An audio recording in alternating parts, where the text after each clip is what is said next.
Pastor doctor Robert Thangasamy pastor நம்மோடு கூட கொண்டு வருவாங்க. Praise Lord, welcome pastor. Thank you brother, God bless you. கர்த்தருடைய பரிசுநாமத்திற்கு மகிமை உண்டாகட்டும். இந்த கால வேளையிலும் மன்னா நிகழ்ச்சி மூலமாய் மறுபடியும் உங்களை சந்திப்பதிலே மிகுந்த மகிழ்ச்சி அடைகிறேன். இன்றைக்குரிய நிகழ்ச்சியை ரிமைண்ட் பண்ணும்படியாக குரூப்பில் பிரதர் டேனியல் நல்ல ஒரு படம் போட்டிருந்தாங்க, daily manna for the hungry soul அப்படின்னு சொல்லி. ஸோ பசியான ஆத்மாவுக்கு அனுதின மன்னா அப்படின்னு சொல்லி பார்க்கிறோம். ஸோ இந்த காலையிலே இந்த மன்னாவை நம்ம பொறுக்கிறது நிமித்தமாக இந்த நாள் முழுவதும் நம்முடைய ஆத்மா திருப்தி அடைந்திருக்கும் அப்படின்னு சொல்லி நாம் அறிந்து கொள்ள முடிகிறது. ஸோ சங்கீதம் 67 இன்றைக்கு நாம் தியானிக்க போகிறோம். சிஸ்டர் சுஜாதா, இதை வாசிக்க முடியுமா? ஜஸ்ட் ஒரு 7 வசனம் இருக்கிறீங்களா? Okay pastor. 7 verse. நெகினோத் என்னும் வாத்தியத்தில் வாசிக்க ராகத் தலைவனுக்கு ஒப்புவிக்கப்பட்ட சங்கீதம் பாட்டு. தேவனே, பூமியில் உம்முடைய வழியும் எல்லா ஜாதிகளுக்குள்ளும் உம்முடைய இரட்சணியமும் விளங்கும்படியாய் தேவரீர் எங்களுக்கு இறங்கி எங்களை ஆசீர்வதித்து உம்முடைய முகத்தை எங்கள் மேல் பிரகாசிக்க பண்ணும். தேவனே, ஜனங்கள் உம்மை துதிப்பார்களாக, சகல ஜனங்களும் உம்மை துதிப்பார்களாக. தேவரீர் ஜனங்களை நிதானமாய் நியாயம் தீர்த்து பூமியிலுள்ள ஜாதிகளை நடத்துவீர். ஆதலால் ஜாதிகள் சந்தோஷித்து கெம்பீரத்தோட மகிழ கடவர்கள். தேவனே, ஜனங்கள் உம்மை துதிப்பார்களாக, சகல ஜனங்களும் உம்மை துதிப்பார்களாக. பூமி தன் பலனை தரும். தேவனாகி எங்கள் தேவனே எங்களை ஆசீர்வதிப்பார். தேவன் எங்களை ஆசீர்வதிப்பார். பூமியின் எல்லைகள் எல்லாம் அவருக்கு பயந்திருக்கும். ஆமென். ஆமென். நல்ல ஒரு அருமையான சங்கீதம். இதில் பார்த்தீங்கன்னு சொன்னால், நெகினோத் என்னும் வாத்தியத்தில் வாசிக்க ராகத்தலைவனுக்கு ஒப்புவிக்கப்பட்ட சங்கீத பாட்டு அப்படின்னு எழுதியிருக்குது. யூஸ்வலாக மற்ற இதில் எல்லாம் சங்கீதம் என்று எழுதப்பட்டிருக்கோம். இதில் பார்த்தீங்கன்னு சொன்னால் சங்கீத பாட்டு என்று எழுதப்பட்டிருக்கிறது. அதை குறித்து நம்ம பார்க்கலாம். பாருங்க, ஃபர்ஸ்ட் ஆஃப் ஆல் இதில் என்னன்னு பார்த்தீங்கன்னு சொன்னால், இந்த சங்கீதத்தை ஒரு சுவிசேஷ சங்கீதம் அப்படின்னு சொல்லி சொல்கிறாங்க. Actually missionary song. மிஷனரி அப்படிங்கிற தமிழ் வார்த்தைக்கு என்ன சொல்றது எனக்கு தெரியல. ஸோ சுவிசேஷ சங்கீதம் அப்படின்னு சொல்லி இதை நம்ம பார்க்கிறோம். ஏன்னா முழு உலகத்தையும் தழுவிய ஒரு கான்செப்ட்ல இதை எழுதுகிறதை நம்ம வாசிக்கிறோம். இதில் பார்த்தீங்கன்னு சொன்னால், ஆக்கியோன், அதாவது இதனுடைய ஆசிரியருடைய பெயர் குறிப்பிடப்படவில்லை. சிஸ்டர் வாசிக்கும் போது நீங்கள் இல்லை அந்த உங்கள் பைபிள் உள்ள மேலே நீங்கள் பார்த்தீங்கன்னு சொன்னால், நெகினோத் என்னும் வாத்தியத்தில் வாசிக்க ராகத்தலைவனுக்கு ஒப்புவிக்கப்பட்ட சங்கீத பாட்டு அப்படின்னு சொல்லி எழுதியிருக்கிறத நம்ம பார்க்கிறோம். யூஸ்வலா தாவீதின் சங்கீதம் அப்படின்னு சொல்லி ஆசாப் சங்கீதம் அந்த மாதிரி ஏதாவது எழுதியிருக்கோம். ஸோ தட் அதுல இருந்து we will come to know who the author is. ஆனால் இதில் பார்த்தீங்கன்னு சொன்னால் ஆத்தர் பெயர் எழுதலை, ஆக்கியோன் எழுதப்படவில்லை. ஆனால் பார்த்தீங்கன்னு சொன்னால் இந்த செப்டுவாஜென்ட் அப்படின்னு சொல்லி ஒரு டிரான்ஸ்லேஷன் இருக்குது. ஹீப்ரூலேருந்து டைரக்டாக கிரீக் லாங்குவேஜுக்கு டிரான்ஸ்லேட் பண்ண ஃபர்ஸ்ட் டிரான்ஸ்லேஷன் அதுதான் the most dependable, okay, authentic translation. நிறைய பேர் அதை தான் ரெஃபர் பண்ணுவாங்க. செப்டுவாஜென்ட்ல என்ன போட்டிருக்குது அப்படின்னு சொல்லி பார்ப்பாங்க. அப்போ செப்டுவாஜென்ட்ல நீங்கள் இந்த சங்கீதத்தை பார்த்தீங்கன்னு சொன்னால் இது தாவீது எழுதின சங்கீதம் அப்படின்னு சொல்லி குறிப்பிட்டிருக்கிறாங்க. அதே நேரத்தில் எந்த சூழ்நிலையில இது பாடியிருப்பாங்க அப்படின்னு சொல்லி நீங்கள் பார்த்தீங்கன்னு சொன்னால், அப்சலோமினாலே துரத்தப்பட்டு தாவீது திரும்ப வந்தபோது ஜனங்கள் இந்த பாட்டை பாடியிருப்பாங்க அப்படின்னு சொல்லி நினைக்க தோன்றுகிறது. வழக்கமாக மற்ற இதுலலாம் சங்கீதம்னு எழுதப்பட்டிருக்கும். இதில் பார்த்தீங்கன்னு சொன்னால் சங்கீதமாகி சங்கீத பாட்டு என்று எழுதப்பட்டிருக்கிறது. So people are singing okay when David came back அப்படிங்கிறத நம்ம புரிந்து கொள்ள முடியுது. இதை நீங்கள் கொஞ்சம் கூர்ந்து கவனிச்சிங்கன்னு சொன்னால், இது அகில உலகத்தையும் தழுவுகிற ஒரு சுவிசேஷ சங்கீதம் அப்படின்னு சொல்லி பார்க்குறோம். ஏன்னா ஜாதிகள், ஜனங்கள் அப்படிங்கிற பெயர்கள் எல்லாம் நம்ம பார்க்கிறோம். மற்ற சங்கீதங்களில் ஜாதிகள், ஜனங்கள் என்று சொல்லி நம்ம பார்க்கும்போது அவங்களுக்கு அகெயின்ஸ்டா ஏதாவது எழுதப்பட்டிருக்கும். ஜாதிகள் கொந்தளிக்கிறார்கள், ஜனங்கள் பொல்லாத காரியங்களை பேசுகிறார்கள், தேவனுக்கு விரோதமாய் ஜாதிகள் எழும்புகிறது அப்படிலாம் நம்ம பார்க்கிறோம். எங்கெங்க ஜாதிகள்னு பார்க்குறீங்களோ பைபிளில், எங்கெங்க ஜனங்கள்னு பார்க்குறீங்களோ அதெல்லாம் புறஜாதிகளை குறிக்கும். ஜனங்கள்னு சொல்லும்போது தேவனை அறியாத ஜனங்களை குறிக்கும். ஸோ இங்கேயும் பார்த்தீங்கன்னு சொன்னால் ஜாதிகள்ங்கிற வேர்டை டேவிட் யூஸ் பண்ணுறாரு, ஜனங்கள்ங்கிற வேர்டை டேவிட் யூஸ் பண்ணுகிறாரு. ஆனால் இங்கே யூஸ் பண்ணுகிற விதம் வந்து வித்தியாசமான விதத்துல யூஸ் பண்ணி இருக்கிறாரு. அதாவது தேவன் குறித்த நற்செய்தி, இயேசுவை குறித்த நற்செய்தி இந்த உலகம் முழுவதும் போக வேண்டும் அப்படிங்கிற ஒரு கண்ணோட்டத்தோடு கூட டேவிட் எழுதியிருக்கிறதை பார்க்கிறோம். ஓல்ட் டெஸ்டமெண்ட்ல வந்து இது நடக்கல. ஆனா நியூ டெஸ்டமெண்ட்ல தான் ஆண்டவராகிய இயேசு கிறிஸ்து வந்து அந்த பிரதான கட்டளை கொடுத்து, நீங்க உலகம் முழுவதும் போங்க, எல்லா ஜாதிகளுக்கும் சுவிசேஷத்தை பிரசங்கம் பண்ணுங்க, சீஷராக்குங்கள், பிதாகுமாரன் பரிசுத்த நாவினாலே ஞானஸ்நானம் கொடுங்கள், நான் உங்களுக்கு போதித்ததை நீங்க அவர்களுக்கு போதியுங்கள் அப்படிங்கிற அந்த கான்செப்ட் வந்து ஒன்லி நியூ டெஸ்டமெண்ட்ல தான் வந்திருக்குது. ஓல்ட் டெஸ்டமெண்ட்லயும் தேவன் வந்து விரும்பினாரு, அதாவது இஸ்ரவேல் ஜனங்கள் மற்ற ஜனங்களுக்கு முன்பதாய் ஒரு சாட்சியாய் நடந்து கொள்ளணும், இஸ்ரவேல் ஜனங்களின் மூலமாக இஸ்ரவேலின் தேவன் யார் என்பதை மற்ற ஜனங்கள் அறிந்து கொள்ளணும்னு சொல்லி தேவன் விரும்பினாரு. ஆனா அந்த ஜனங்கள் சாட்சியாய் நடக்கவில்லைன்னு சொல்லி நம்ம பார்க்கிறோம். ஆனா நியூ டெஸ்டமெண்ட்ல தான் இந்த கான்செப்ட் வந்து இட் பிகேம் எ ரியாலிட்டி அப்படிங்கிறத நம்ம புரிந்து கொள்ள முடியும். பாருங்க, இந்த டேவிடுடைய இந்த கான்செப்ட் வந்து ஒருவேளை யூதர்களுக்கு ஒரு அதிர்ச்சியாக இருக்கலாம். ஏன்னா அவங்க வந்து நாங்கள் அப்படியே பேசி பழகிட்டாங்க. இயேசு கிறிஸ்துட்டே சொல்றாங்க, எங்கள் தேவன் அப்படிங்கிறாங்க, எங்கள் யூத மதம், எங்கள் யூத ஜாதி, எங்கள் தேசம், ஓகே, ஆபிரகாம் எங்கள் தகப்பன் அப்படின்னு தான் பேசிட்டு மற்ற ஜனங்கள் எல்லாம் விரோதிகளாகவே பார்த்துட்டு இருந்தாங்க. இப்பவும் இப்படிதான் நடந்துட்டு இருக்குது. ஓகே, எல்லாரையும் விரோதிகளாய் அவர்கள் பார்க்கிறதை நாம் இங்கே பார்க்கிறோம். ஆனா நாம் அப்படிங்கிறது அவர்கள் அப்படின்னு சொன்னது இங்க டேவிட் வந்து அதை நாங்கள் அப்படின்னு சொல்லி எழுதுகிறதை நம்ம பார்க்கிறோம், எங்கள் அப்படின்னு சொல்லி. அப்போ உலகத்தில் உள்ள பிரஜாதியாரையும் நம்ம என்ன செய்யணும், நம்மோடு கூட சேர்த்து கொள்வது இது அவசியம் அப்படின்னு சொல்லி நம்ம பார்க்கிறோம். இன்னொன்னு வந்து இந்த தேவனை அறியாத ஜனங்களை வந்து நம்ம எதிரிகளா பார்க்கிறோம். We see them as our adversaries. இன்னைக்கும் அப்படித்தானே? ஓகே, இன்னைக்கு சுவிசேஷத்தை பிரசங்க கூடாது, சபையை நடத்தக்கூடாது அப்படின்னு சொல்லி இன்றைக்கு இருக்கிற அரசாங்கமும் அவங்களுடைய மதமும் நமக்கு மதவாதிகள் எதிராக வரும்போது நாம என்ன செய்யறோம், அநேக இடங்களில அவங்களை சத்ருவாய் நாம நினைக்கிறோம். ஆனா இந்த சங்கீதத்தை நீங்க வாசிங்கன்னு சொன்னா டேவிட் அவங்கள சத்ருவா நினைக்கல. அவங்களும் ஜனங்கள், அவங்களும் தேவனாலே உருவாக்கப்பட்டவர்கள் தான், அவங்க பார்வைக்கு அவங்க செய்கிறது கரெக்ட் தான் அப்படிங்கிறத நம்ம புரிந்து கொள்வது ரொம்ப அவசியமா இருக்கிறது. ஆனா எப்போ அவங்களுக்குள்ளே ஒரு ரியலைசேஷன் வரும், நம் மூலமாக அவங்க தேவனை அறியும் போது அவங்களுக்குள்ளே ஒரு மனம் திரும்புதல் வரும் அப்படி சொல்லி நம்ம அறிந்து கொள்ள முடிவது. பாருங்க, ஆபிரகாமுக்கே தேவன் ஒரு வாக்குத்தத்தத்தை கொடுத்தார். ஆனா அந்த வாக்குத்தத்தம் வந்து ஒரு தீர்க்க தரிசனம் அப்படிங்கிறத நாம புரிந்து கொள்ள வேண்டும். ஆதியாகமம் 12:2-3 தேவன் சொல்லுகிறாரு, நான் உன்னை பெரிய ஜாதியாக்கி உன்னை ஆசீர்வதித்து உன் பெயரை பெருமைப்படுத்துவேன், நீ ஆசீர்வாதமாய் இருப்பாய். அப்போ உன்னை பெரிய ஜாதியா ஆக்குவேன்னு சொன்னா ஆண்டவர் என்ன சொல்லுகிறாரு, உன் மூலமாய் ஒரு தேசத்தை உருவாக்க போகிறேன், அதுதான் இஸ்ரவேல் தேசம். ஸோ இஸ்ரவேல் தேசத்துடைய தகப்பனாய் நீ இருக்க போகிற அப்படின்னு சொல்லிட்டு அதோடு கூட அவர் நிறுத்தல. தொடர்ந்து சொல்கிறாரு, பூமியில் உள்ள வம்சங்கள் எல்லாம் உனக்குள் ஆசீர்வதிக்கப்படும் அப்படிங்கிறாரு. So ultimately the whole earth is going to be blessed through you அப்படின்னு சொல்லுகிறதை பார்க்கிறோம். அப்போ அன்னைக்கே தேவன் வந்து ஒரு குளோபல் விஷனோட கூட தான் இதை செய்தாரு. ஆனா ஜனங்கள் தான் என்ன செய்தாங்க, அதை மாற்றி விட்டார்கள் அப்படின்னு சொல்லி நம்ம பார்க்கிறோம். ஸோ ஒரு குளோபல் விஷனோடு கூட எழுதப்பட்ட ஒரு சுவிசேஷ சங்கீதம் அப்படிங்கிறத நம்ம புரிந்து கொள்ள வேண்டும்.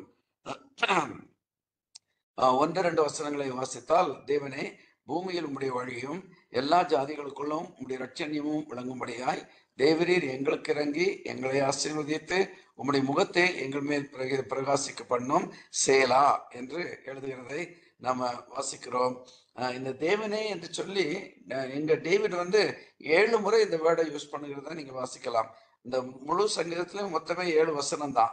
7 வசனத்திலையும் தேவன், தேவரீர் அப்படின்னு சொல்லி, தேவன், தேவனே, தேவரீர் அப்படின்னு சொல்லி மறுபடியும் ரிப்பீட் ஆகிறதை பார்க்கிறோம். அப்போ டேவிடுக்கு வந்து தேவன் எவ்வளவு முக்கியமானவர் அப்படிங்கிறத நம்ம புரிஞ்சுக்கிறோம். எதை செய்தாலும் தேவனை முன்னிறுத்தி தான் டேவிட் செய்கிறதாக நாம புரிந்து கொள்ள முடிகிறது. அது மாத்திரமல்ல, இந்த சங்கீதம் வந்து ஒரு விண்ணப்ப சங்கீதம். அந்த விண்ணப்பங்களை நம்ம பார்க்க போகிறோம். பாருங்க, ஒரு விண்ணப்பம் செய்யும் போது நம்ம தேவனை நோக்கி விண்ணப்பம் செய்கிறது அவசியமா இருக்கிறது. அதாவது that is the right pattern. இயேசு கிறிஸ்து நமக்கு டீச் பண்ணியிருக்கிறாரு. நம்ம பிதாவாகிய தேவனை நோக்கி ஜெபம் பண்ணணும். யார் மூலமாய் ஜெபம் பண்ணணும்? இயேசு மூலமாய் ஜெபம் பண்ணணும். யாருடைய உதவியோடு கூட ஜெபம் பண்ணணும்? ஆவியானுடைய உதவியோடு கூட ஜெபம் பண்ணணும். அப்போ the prayer is directed towards God. தேவனை நோக்கி நம்ம ஜெபம் பண்றோம். அப்போ ஒரு ஜெபத்தை நம்ம தொடங்கும் போது இயேசு கிறிஸ்துவும் அதான் சொல்லி கொடுத்திருக்கிறாரு இல்லைங்களா? சீஷர்கள் வந்து எப்படி ஜபிக்கணும்னு சொன்ன உடனே இயேசு உடனே சொல்கிறாரு, பரமண்டலங்களில் இருக்கிற எங்கள் பிதாவே அப்படின்னு சொல்லி ஜெபம் பண்ண சொல்றாரு. ஸோ நாமும் அந்த பேட்டர்னை பின்பற்றுறது ரொம்ப அவசியம். இன்னைக்கு நிறைய பேர் பார்த்தீங்கன்னு சொன்னா ஈவன் ஊழியக்காரங்க கூட வந்துட்டு ஆவியானவரே அப்படின்னு சொல்லி ஜெபத்தை தொடங்குவாங்க. I'm not telling it is bad or a sin or anything.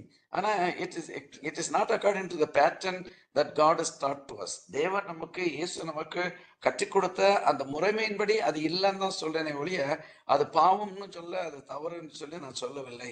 சிலர் ஆவியானவரே அப்படிம்பாங்க, சிலர் இயேசுவே அப்படின்னு ஜெபத்தை தொடங்குவாங்க. ஆனா இட் இஸ் குட். நம்ம ஒரு பழக்கத்தை ஏற்படுத்திக்கிறது நல்லது. நம்ம ஜெபத்தை தொடங்கும் போது இல்லையா, எங்கள் அன்பின் பரமபிதாவே, எங்களை நேசிக்கிற தேவனே அப்படின்னு சொல்லி நம்மளுடைய ஜெபத்தை நம்ம தொடங்கினா அது நன்றா இருக்கும். அப்ப இதுல பாத்தீங்கன்னு சொன்னா எல்லாம் தேவனே தேவனே தேவனே என்று சொல்லி 7 வசனத்திலும் இவர் தேவனை மென்ஷன் பண்ணுகிறதை பார்க்கிறோம். பூமியிலே உம்முடைய வழியும் என்று சொல்லி சொல்லுகிறதை பார்க்கிறோம். அதாவது நானே வழியும் சத்தியும் ஜீவனுமா இருக்கிறேன் என்று இயேசு சொன்னாரு. அவரை பார்க்கிறவங்க எல்லாம் என்னை பின்பற்றி வா அப்படின்னு சொல்லி ஆண்டவர் ஒரு கட்டளையை கொடுத்தாரு.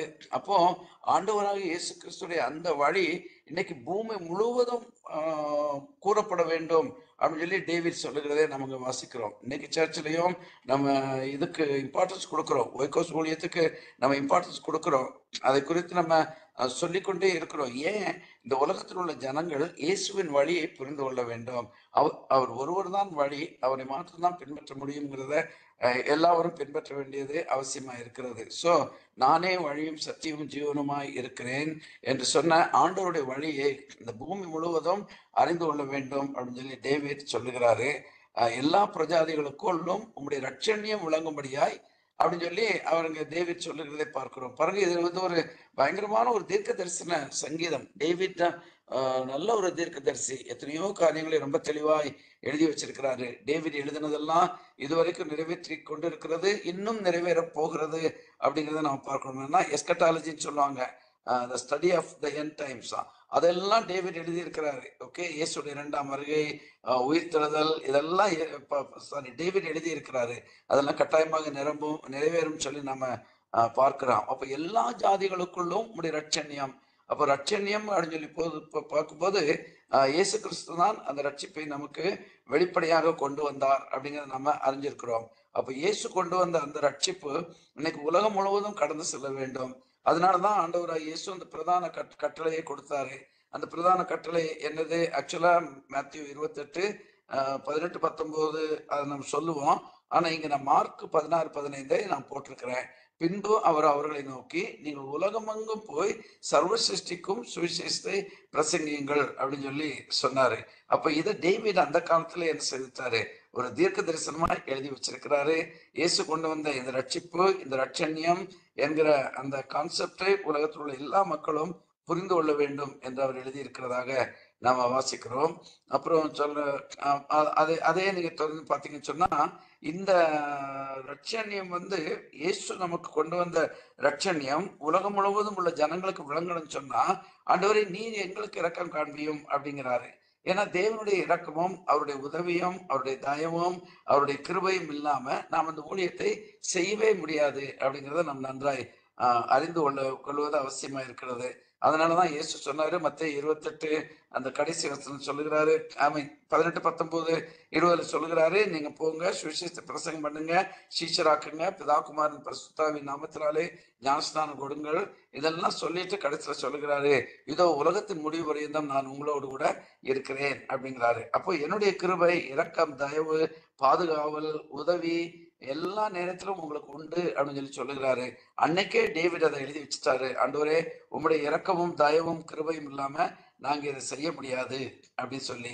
அது மாத்திரமல்ல, தேவன் நமக்கு இரக்கத்தை காண்பிக்கும் போது இந்த உலகம் அதை பார்க்கிறது. சரி, இவங்க ஸ்பெஷல் பீப்புள், இவங்க காட் இஸ் ஸ்பெஷல் காட், அவரு இவங்களுக்கு இரக்கம் காண்பிக்கிறாரே அப்படின்னு சொல்லி வரும்போது அது நமக்கு ஒரு சாட்சியாக விளங்கும். இன்னைக்கு நம்ம சுவிசேஷத்தை போய் ஜனங்களுக்கு சொல்லுகிறோம் சொன்னா அவங்களுக்கு சொல்லக்கூடிய ஒரு சாட்சி இன்னைக்கு கட்டாயம் நம்முடைய வாழ்க்கையில இருப்பது ரொம்ப அவசியமா இருக்கிறது.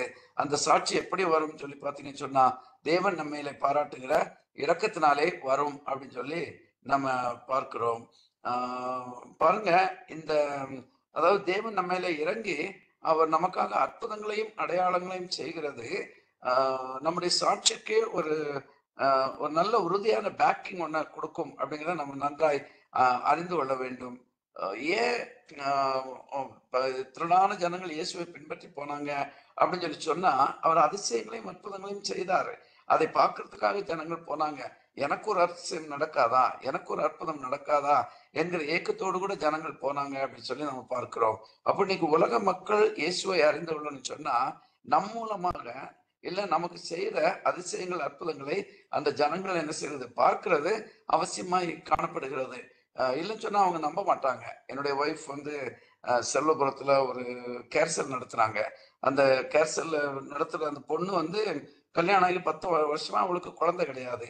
அந்த கேர்சலுக்கு ஒரு இந்து மனுஷர் ஒருத்தர் வந்திருக்கிறாரு. அவர்கிட்ட என் ஒய்ஃப் சொல்லியிருக்கிறாங்க, நீங்க இயேசுவை நம்புங்க, அவர் உங்களுக்கு ஒரு அற்புதத்தை செய்வாரு அப்படின்னு சொல்லி.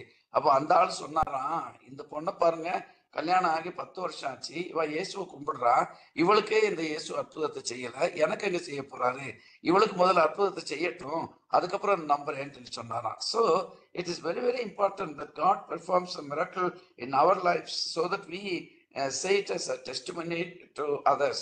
மற்றவங்களுக்கு சொல்லத்தக்க ரீதியிலே நம்முடைய வாழ்க்கையிலே ஆண்டவர் ஒரு அற்புதத்தை செய்திருக்க வேண்டும்.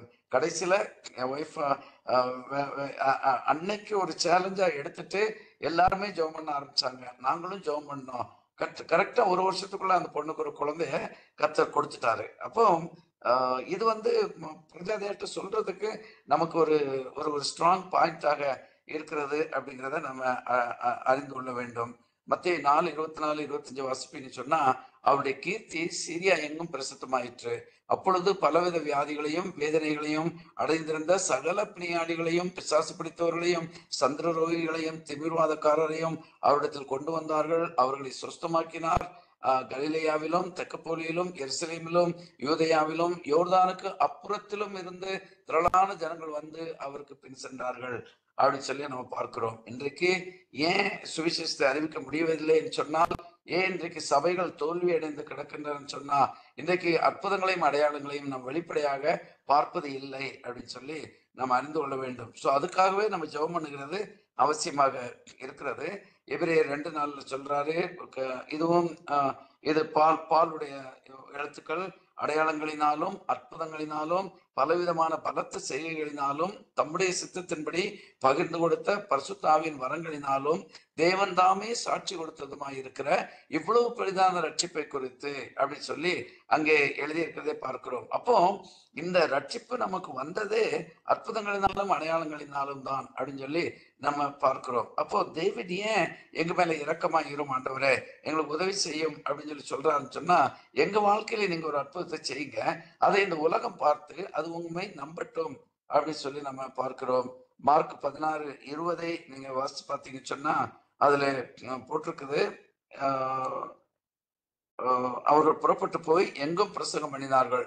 கர்த்தர் அவர்களுடனே கூட கிரியை நடப்பித்து அவர்களால் நடந்த அடையாளங்களினாலே வசனத்தை உறுதிப்படுத்தினார் அப்படின்னு சொல்லி எழுதியிருக்கிறதை நம்ம வாசிக்கிறோம். ஸோ ஆண்டவர் வந்து அற்புதங்கள் அடையாளங்களினாலே வசனத்தை உறுதிப்படுத்துகிறாரு. ஸோ பிரஜாதியார் வந்து இதை பார்த்து ரட்சிக்கப்படுவார்கள் அப்படின்னு சொல்லி நம்ம விசுவாசிக்கிறோம்.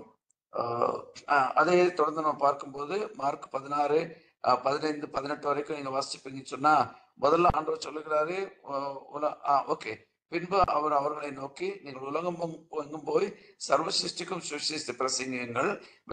விசுவாசம் உள்ளவனாகி ஞானஸ்நானம் பெற்றவன் ரட்சிக்கப்படுவான், விசுவாசியாதவனோ ஆக்கினைக்குள்ளாய் தீர்க்கப்படுவான். விசுவாசிக்கிறவர்களால் நடக்கும் அடையாளங்களாவன, என் நாமத்தினாலே பிசாசுகளை துரத்துவார்கள், நவமான பாஷைகளை பேசுவார்கள், சர்ப்பங்களை எடுப்பார்கள், சாவுக்கு ஏதுவான யாதொன்றை குடித்தாலும் அது அவர்களை சேதப்படுத்தாது, வியாதியஸ்தர் மேல் கைகளை வைப்பார்கள், அப்பொழுது அவர்கள் சுஸ்தமாவார்கள் என்று சொல்வதை பார்க்கிறோம்.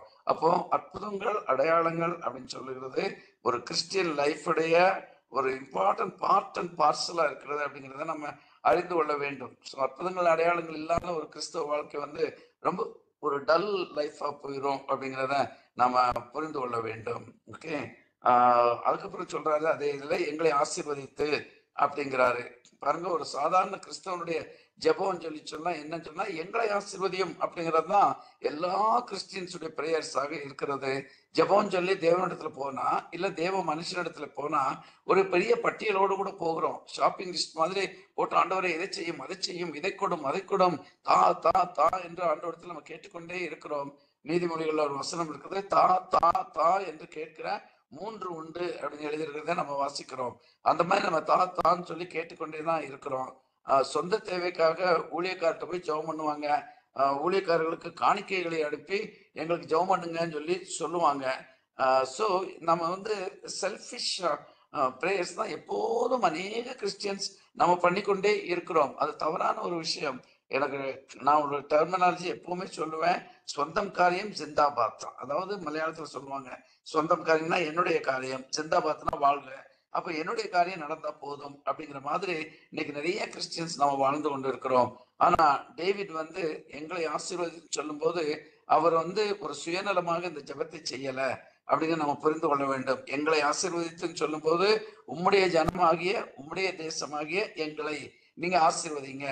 எதுக்கு அப்படின்னு சொல்லி பார்த்தீங்கன்னு சொன்னா, தேவன் தமது ஜனத்தை ஆசீர்வதிப்பதை புறஜாதியார் பார்க்க வேண்டும். புறஜாதியார் பார்த்து பொறாமைப்படுவதற்கல்ல, இல்ல புறஜாதியார் பார்க்கிறதுனால இஸ்ரவேல் பெருமைப்படுவதற்காக அல்ல. அவங்களும் பார்த்து, ஐயோ உங்களுக்கு இவ்வளவு பெரிய அற்புதம் செய்த இந்த தேவனை நாங்களும் அறிந்து கொள்ள வேண்டும் என்று அவர்கள் வரணும். அதுக்காக தான் டேவிட் இதை சொல்லுகிறதை நம்ம பார்க்கிறோம். அப்பொழுது அவர்களும் கர்த்தருடைய வழிகளிலே நடக்க தீர்மானிப்பார்கள். வழியை குறித்து நம்ம ஆல்ரெடி வாசிச்சிட்டோம், இயேசுதான் வழி என்று. அப்பொழுது அவர் வழி நினைப்பாங்க. அதன் மூலமாக தேவனுடைய ஆசீர்வாதம் உலக மக்களுக்கும் கடந்து செல்லும். ஏன்னா நம்ம ஏற்கனவே வாசிச்சிட்டோம், ஆபிரகாம்கிட்ட சொல்லும் போது, ஆபிரகாமே நான் உனக்கு கொடுக்குற ஆசீர்வாதம் உனக்கு மாத்திரமல்ல, உன் மூலமாக உலகத்தில் உள்ள எல்லா ஜனங்களுக்கும் போகணும்னு சொல்லி சொல்லுகிறதை பார்க்கிறோம். அப்ப இன்னைக்கும் டேவிட் அதை வச்சுதான் அவர் ஜெபம் பண்றாரு, எங்களை ஆசீர்வதியும் சோதட்டா எங்களுடைய ஆசீர்வாதம் உலக மக்களுக்கு கடன் செல்லும். அதனாலதான் டேவிட் சொல்லுகிறாரு, என் பாத்திரம் நிரம்பி வழிகிறது. நிரம்பி வழிஞ்சா எங்க போகும்? ஓகே, அது இல்லாத இடத்துக்கு கடந்து செல்லும் அப்படின்னு சொல்லி நாம அறிந்து கொள்ள முடிகிறது. ஸோ இதன் மூலம் உலக ஜனங்களும் தேவனை தொழுது கொள்கிறாங்க. எப்படி இஸ்ரவேல் தேசம் தேவனை துதிக்கிறதோ தொழுது கொள்கிறதோ அதுபோல அவர்களும் செய்வார்கள் அப்படிங்கிறத நாம அறிந்து கொள்கிறோம். ஸோ அந்த மாதிரி ஒரு கண்ணோட்டத்தில் தான் எழுதுகிறது பார்க்கிறோம். அப்புறம் சொல்லுகிறாரு, உங்களுடைய முகத்தை எங்கள் மேல் பிரகாசிக்க பண்ணோம். இந்த முகத்தை எங்கள் மேல் பிரகாசிக்க பண்ணும் அப்படின்னு சொல்லும் போது, இது ஆரோனுடைய ஆசீர்வாதம், த பெனடிக்ஷன் சொல்றோமே. ஒரு ஆராதனை முடியும் போது, ஒரு கூட்டம் முடியும் போது ஒரு பெனடிக்ஷனை சொல்றோம். பாலும் புதிய ஏற்பாட்டுல பெனடிக்ஷனை எழுதி வச்சிருக்கிறாரு. அந்த பெனடிக்ஷனை தான் இன்னைக்கு ஊழியக்காரங்கள்லாம் நம்ம சொல்லிட்டு இருக்கிறோம்.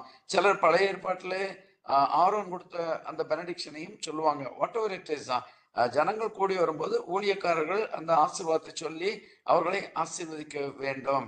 இது ஒரு ஆசாரியனுடைய கடமைன்னு சொல்லி நம்ம பார்க்கிறோம். தேவன் வந்து மோசேட்டு சொன்னாரு. பின்பு தேவன் மோசையை நோக்கி தொடங்குகிறது.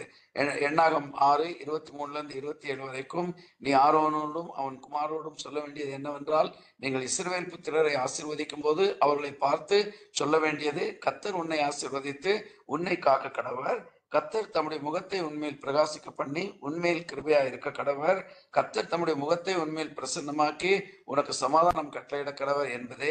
இவ்விதமாக அவர்கள் என் நாமத்தை இஸ்ரவேல் புத்திரர் மேலே கூற கடவர்கள், அப்பொழுது நான் அவர்களை ஆசீர்வதிப்பேன் என்று சொல் என்று சொன்னார் அப்படின்னு சொல்லி நம்ம தெளிவாய் வாசிக்கிறோம். சுவாமியானவர்களே, இந்த பெனடிக்ஷன் கொடுக்கிற அதிகாரத்தை கர்த்தர் ஒரு ஆசாரியர் கொடுத்திருக்கிறாரு. ஆனா நியூ டெஸ்டமெண்ட்ல நீங்களும் நானும் ஆசாரியர்கள். ஸோ நாமும் கூட என்ன செய்யலாம், ஜனங்களை ஆசீர்வதிக்க முடியும் அப்படின்னு சொல்லி நம்ம பார்க்கிறோம். ஸோ தேவனுடைய ஆசீர்வாதம் இன்னைக்கு உலகம் முழுவதும் கடந்து செல்ல வேண்டும். அவருடைய முகத்தை தேவன் இஸ்ரவேல் ஜனங்கள் மேலே பிரகாசிக்கப்படும் போது அதனுடைய ஒளி புறஜாதியாருக்கும் கடந்து செல்லும் அப்படின்னு சொல்லி நம்ம பார்க்கிறோம். 3வது வசனத்துல, தேவனே ஜனங்கள் உம்மை துதிப்பார்களாக, சகல ஜனங்களும் உம்மை துதிப்பார்களாக, 3வது வசனத்திலையும் 5வது வசனத்திலையும் சேம் காரியத்தை டேவிட் சொல்லுகிறதை நாம் இங்கே பார்க்கிறோம். தாவீதுக்கு தேவனை துதிக்காம இருக்கவே முடியாது. அவருடைய மேஜர் பார்ட் ஆஃப் த லைஃபே தேவனை துதிப்பதுதான் அப்படின்னு சொல்லி நம்ம பார்க்கிறோம். பாருங்க, கார்பரேட் வர்ஷிப் வந்து தேவனுக்கு ரொம்ப பிரியமானது. எங்கெல்லாம் கார்பரேட் வர்ஷிப் நடந்ததோ அங்கெல்லாம் தேவன் இறங்கி வந்து ஜனங்களோடு கூட பேசி இருக்கிறாரு, அவங்களை ஆசீர்வதிச்சிருக்கிறாரு, அற்புதங்களை செய்திருக்கிறாரு அப்படின்னு சொல்லி நம்ம பைபிள்ல பார்க்க முடிகிறது. ஸோ இது வந்து தேவனுடைய தாவீதுடைய பரந்த மனப்பான்மை குறிக்கிறது. இன்னைக்கு நான் தேவனை ஆராதிக்கிறேன், நான் அவருடைய இருதயத்துக்கு பிரியமானவரா நான் இருக்கிறேன், தேவன் என்னை காப்பாற்றுகிறாரு, என்னை ஆசீர்வதிக்கிறாரு, ஆடு மேய்க்கிறவனா இருந்த என்னை எடுத்து இன்னைக்கு இஸ்ரவேல் மேலே ராஜாவாக வச்சிருக்கிறாரு. ஸோ இந்த தேவனை எல்லா ஜனங்களும் அவர் துதித்தால் எல்லாருக்கும் ஆசீர்வாதம் கிடைக்குமே அப்படின்னு சொல்லி டேவிட் நினைக்கிறத நம்ம இங்க பார்க்கிறோம். தேவனை பிரஜாரியார் அறிந்து கொள்வது அவர்களுக்கு ஆசீர்வாதம், அவருடைய ரட்சிப்பை ஏற்றுக்கொள்வது அதைவிட பெரிய ஆசீர்வாதம். ஆனால் அவர்களுடைய வழிகளிலே நடப்பது மிகப்பெரிய ஆசீர்வாதம். ஆனால் தேவனை துதிப்பது அப்படின்னு சொல்வது ஒரு மகத்தான ஆசீர்வாதம். அப்ப எல்லா ஆசீர்வாதங்களுக்கும் மேலான ஆசீர்வாதம் தேவனை துதிக்கிறது தான் அப்படிங்கிறத நம்ம புரிந்து கொள்ள வேண்டும். ஏனென்றால் தேவனை துதித்தால் அது அவருடைய பிரசன்னத்தை நம்முடைய மத்தியிலே கொண்டு வரும். தேவனை துதிப்பது அவருடைய கவனத்தை ஈர்க்கும் செயல் அப்படிங்கிறத நம்ம அறிந்து கொள்ள வேண்டும். தேவன் வந்து பரலோகத்திலே துதிகளின் மத்தியிலே வாசம் பண்ணுகிறாரு. அவர் 24 மணி நேரம் துதிக்கப்படுகிறாரு. அப்போ பூமியிலிருந்து அவருடைய கவனத்தை நம்ம கவரணும்னு சொன்னா நம்ம அவரை துதித்தால் ஆட்டோமேட்டிக்கா அவருடைய கவனம் நமக்கு திரும்பும் அப்படிங்கிறத நம்ம புரிந்து கொள்வது அவசியம். அதனால ஜனங்கள் உண்மை துதிப்பார்களாக. ஸோ டேவிட் சொல்றாரு, I have experience this blessing. ஆனா இந்த பிளெஸிங் எல்லாருக்குள்ளும் கடந்து செல்ல வேண்டும் அப்படின்னு சொல்லி சொல்லுகிறதை நம்ம வாசிக்கிறோம். வெளிப்படுத்தின இந்த டேவிடுடைய இந்த ஐடியா வந்து இட்ஸ் அகெயின் அ ப்ராஃபஸி. இது நம்ம நிறைவேற போகிறதை நம்ம பார்க்கிறோம். வெளிப்படுத்தின விசேஷம் 7வது அதிகாரம் 9-10 வசனங்களை வாசித்து பார்த்தீங்கன்னு சொன்னா யோவான் எழுதுகிறாரு, இவைகளுக்கு பின்பு நான் பார்த்தபோது இதோ சகல ஜாதிகளிலும் கோத்திரங்களிலும் ஜனங்களிலும் பாஷைக்காரர்களிலும் வந்ததும் ஒருவனும் எண்ணக்கூடாதுமான திரளான கூட்டமாகிய ஜனங்கள் வெள்ளை அங்கிகளை தரித்து தங்கள் கைகளில் குருத்தோலைகளை பிடித்து சிங்காசனத்துக்கு முன்பதாகவும் ஆட்டுக்குட்டியானுக்கு முன்பாகவும் நிற்க கண்டேன். அவர் மகா சத்தமிட்டு ரட்சிப்பின் மகிமை சிங்காசனத்தின் வீட்டிற்கிற எங்கள் தேவனுக்கும் ஆட்டுக்குட்டியானவருக்கும் உண்டாவதாக என்று ஆர்ப்பரித்தார்கள் அப்படின்னு சொல்லி எழுதியிருக்கிறதை பார்க்கிறோம். ஸோ அருமையானவர்களே, ஒரு காலத்துல அது நிறைவேற போகிறது. ஆனா நிறைவேற போகிறதுக்கு இன்னைக்கு நீங்களும் நானும் ஏதாவது செய்ய வேண்டும். நாம இந்த தேவனை அறிந்திருக்கிறோம், அவரை நம்ம ஆராதிக்கிறோம், அவருடைய ஆசீர்வாதத்தை பெற்றுக்கொள்ளுகிறோம், அவருடைய முகப்பிரசன்னம் நம்மையில வீசுகிறது. This is all good. ஆனா இது மற்றவங்களுக்கு கடந்து சொல்லணும்னு சொன்னா நம்ம ஆண்டவர்கிட்ட இன்னைக்கு ஜெபம் பண்ணணும். இது குறித்து ஏதாவது ஒன்று நம்ம செய்கிறது அவசியமாய் காணப்படுகிறது. 4வது வசனம், தேவரே ஜனங்களை நிதானமாய் நியாயம் தீர்த்து பூமியில் உள்ள ஜாதிகளை நடத்துவீர், ஆதலால் ஜாதிகள் சந்தோஷித்து கம்பீரத்தோட மகிழ கடவர்கள் செய்யலா அப்படின்னு சொல்லி முடிக்கிறதை நம்ம பார்க்கிறோம். பாருங்க, மறுபடியும் திஸ் இஸ் வெரி ப்ராஃபட்டிக். தேவரே ஜனங்களை நிதானமா நியாயம் தீர்த்து. தேவன் வந்து பாரபட்சம் உள்ளவர் அல்ல, அவர் நீதியாய் நியாயம் விசாரிக்கிறவர் அப்படின்னு சொல்லி பார்க்கிறோம். இது வந்து நமக்கு இயேசு கொடுக்க போகிற அந்த நியாய தீர்ப்பை நினைவுபடுத்துகிறது. இயேசு 2 விதமான நியாய தீர்ப்புகளை செய்ய போகிறாரு. ஒன்று வந்து நீதிமான்களின் நியாய தீர்ப்பு. இது வந்து ராப்சர், சபை எடுத்துக்கொள்ளப்பட்ட பின்பு மத்தியாகாயத்துல நீதிமான்களுக்கு நடக்கிற ஒரு நியாய தீர்ப்பு. அப்புறம் 1000 வருஷம் அரசாட்சி முடிந்த உடனே பாவிகள்லாம் உயர்த்தெழுவாங்க. அந்த நேரத்துல ஒரு வெள்ளை சிங்காசன நியாய தீர்ப்பு நடக்கும். அதை வெளிப்படுத்தும் விசேஷம் 20வது அதிகாரத்தில் நீங்க வாசிக்கலாம். சோ இந்த நியாய தீர்ப்புகளை நமக்கு இந்த 2 நியாய தீர்ப்புகளையும் தேவன் என்ன செய்வாரு? நியாயமாய் செய்ய போகிறாராம். பூமியில் உள்ள ஜாதிகளை நடத்துவீர் சொன்னால் ஆளுகை செய்வீர் என்று சொல்லி அர்த்தம். அப்போ இது நமக்கு இயேசு கிறிஸ்துடைய 1000 வருஷ அரசாட்சியை நினைவு கூடுகிறது.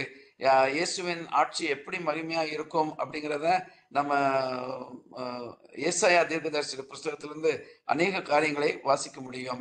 ஆதலால் ஜாதிகள் சந்தோஷித்து கம்பீரத்தோட மகள கடவர்கள் அப்படின்னு சொல்லி சொல்லுகிறாரு.